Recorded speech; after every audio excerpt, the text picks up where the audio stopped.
નમસ્તે મિત્રો, શું તમે ક્યારેય વિચાર્યું છે કે કોઈ વ્યક્તિ મ્યુઝિક સાંભળવાની ઉતાવળમાં દુનિયાની સૌથી બેસ્ટ ચેસ ગેમ રમી નાખે?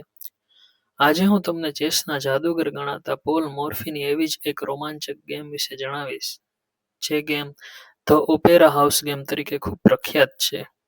પોલ મોર્ફી, જે અમેરિકન હતા, એમણે માત્ર 8 વર્ષની ઉંમરે ચેસ રમવાનું શરૂ કર્યું અને 20 વર્ષની ઉંમર સુધીમાં પોતાના સમયના લગભગ બધા જ મોટા ખેલાડીઓને હરાવી દીધા હતા.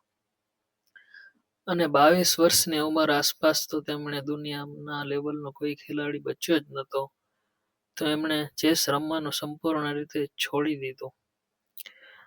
હવે આ પ્રખ્યાત ઓપેરા ગેમ, જે વર્ષ 1858ની વાત છે, જ્યારે પોલ મોર્ફી 21 વર્ષના હતા. પોલ મોર્ફી પેરિસમાં એક ઓપેરા સંગીતનો કાર્યક્રમ જોવા ગયા હતા. તેમની સાથે બે પ્રતિષ્ઠિત વ્યક્તિઓ હતા, એક ડ્યુક અને એક કાઉન્ટ. એ બંનેને પણ ચેસનો ખૂબ શોખ હતો, એટલે તેમણે કાર્યક્રમ દરમિયાન મોર્ફીને ચેસ રમવા માટે આગ્રહ કર્યો. મોર્ફી તો ખરેખર ઓપેરા જોવા માંગતા હતા, પણ પેલા બંનેના આગ્રહને ટાળી ન શક્યા. એટલે મોર્ફીએ વિચાર્યું કે જો હું આ રમત ઝડપથી પૂરી કરી દઉં તો હું આરામથી સંગીત માણી શકીશ.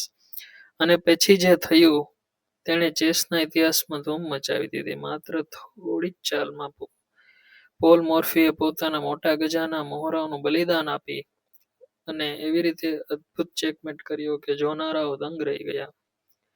તો આ ગેમમાં તમે શીખશો કેવી રીતે ડેવલપમેન્ટ કરવું, અટેકિંગ ગેમ રમાય, અને જો તમે ચેસ રમવાની શરૂઆત કરી રહ્યા છો તો આ ગેમ તમારા માટે એક ટેક્સ્ટ બુક જેવી છે. તો ચાલો જોઈએ પોલ મોર્ફીનો એ જાદુઈ ખેલ.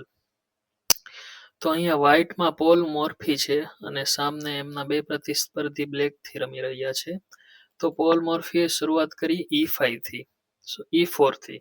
એમના અપોનન્ટ ચાલ્યા E5, night F3, D6, D4. તરત જ સેન્ટર પર અટેક કર્યું પોલ મોર્ફીએ. Bishop G4, D cross E5, bishop cross F3.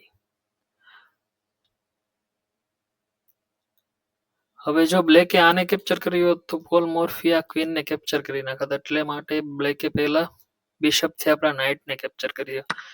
મોર્ફીએ capture કર્યું F3 પર, queen cross F3, D cross E5. તો હવે તમે જોઈ શકો છો બ્લેકની ઓપન ફાઇલ પર ક્વીન છે. મોર્ફીએ ડેવલપમેન્ટ કર્યું bishop to C4, knight F6. આ તમે જોઈ શકો છો આ મૂવ જ્યારે ડેવલપ કરેલું મોર્ફીએ, તો અહીંયા આ ચેકમેટ થ્રેટ છે અને સ્કોલર્સ ચેકમેટ કહેવામાં આવે છે. એટલા માટે એને બચાવવા માટે ઓપોનન્ટે ચાલ્યું નાઇટ F6. એટલે ક્વીને ફરીથી અહીંથી અટેક કર્યો છે આ પોન ઉપર, અને અહીં આ પોન પર જાય છે. એમને બચાવવા ક્વીન અહીંયા આવી છે, કેમ કે આને તો બચાવી શકાય એમ જ નથી. પરંતુ મોર્ફીએ પોનને નહીં માર્યો અને એમને કારણ કે ગેમ ઝડપથી ખતમ કરવી હતી, એટલે એમણે રેપિડ ડેવલપમેન્ટ કરવા માંગતા હતા. તો એમણે નાઇટ C3 પર ચાલ્યો, C6 અને બિશપ ડેવલપ કર્યું બિશપ G5 પર અને B5. નોર્મલી તમે શું કરતા આમ ઉપર? આપણે હોત તો અહીંયા પાછળ જઈએ, પણ આ પોલ મોર્ફી હતા, એમણે સેક્રિફાઈસ કર્યો નાઇટને, પહેલું સેક્રિફાઈસ, અને બે પોન લઈ અને ચેક આપ્યો. ચેક કઈ રીતે અહીંયા બચાવવો? આ નાઇટ જ અહીંયા આવી શકે એમ છે. ક્વીન તો ના રખાય, અને આ નાઇટ પિન છે, કેમ કે આ નાઇટ અહીંયા આવ્યો તો આ બિશપ એમને મારી શકે એમ છે. સો પોલ મોર્ફી હવે બ્લેકના રાજા તરફ અટેક કરવા જઈ રહ્યા છે.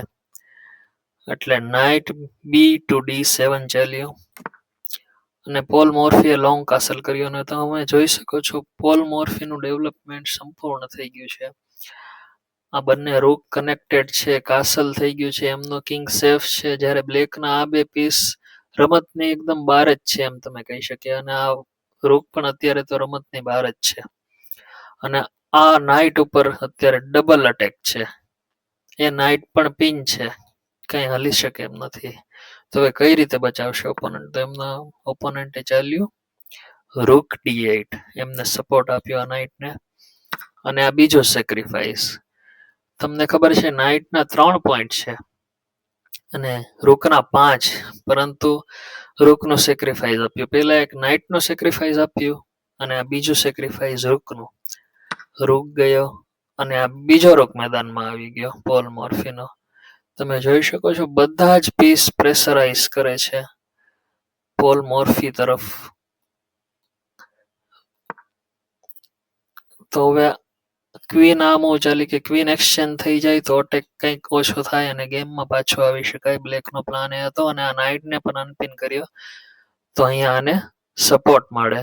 પરંતુ પોલ મોર્ફીએ આગળનું વિચારી લીધેલું અને એમણે કેપ્ચર કર્યો બિશપ ક્રોસ D7 ચેક. અને હવે માર્યું બ્લેકે નાઇટથી. પરંતુ હવે પછીનો જે મૂવ છે એ શું હશે? આને તમે મારશો તો એ આને મારી લેશે અને તમારી પાસે 2 જ પીસ બચશે અને ઓપોનન્ટ પાસે 3 પીસ. તો વ્હાઇટ તો હારી જશે. પરંતુ એ પોલ મોર્ફી હતા અને એમણે ચાલ્યું ક્વીન B8 ચેક. ઓહો, આ તો નાઇટથી ક્વીન જાય છે, પરંતુ અને ફોર્સ મૂવ છે, આ રાજા પણ ક્યાંય જઈ શકે એમ નથી. એટલે એમણે માર્યો એમના ઓપોનન્ટે અને એ સાથે જ તમે જોઈ શકો છો રૂક D8 ચેકમેટ. રૂકને આ બિશપનો સપોર્ટ છે, અહીંયા જઈ શકે એમ નથી, બિશપ મારશે, અહીંયા પણ ના જઈ શકે અને રૂક અને બ્લેકનો કિંગ ચેકમેટ થઈ ગયો.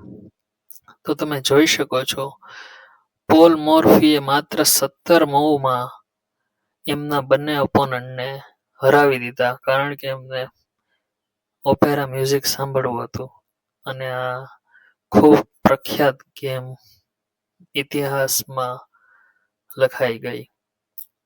તો તમને આવી જ ગેમ જોવી હોય ભવિષ્યમાં તો પ્લીઝ આ ચેનલને લાઈક કરો, શેર કરો અને સબસ્ક્રાઈબ કરજો. ફરી મળીએ આપણે આ ચેનલ પર આગળના વિડીયોમાં. ધન્યવાદ.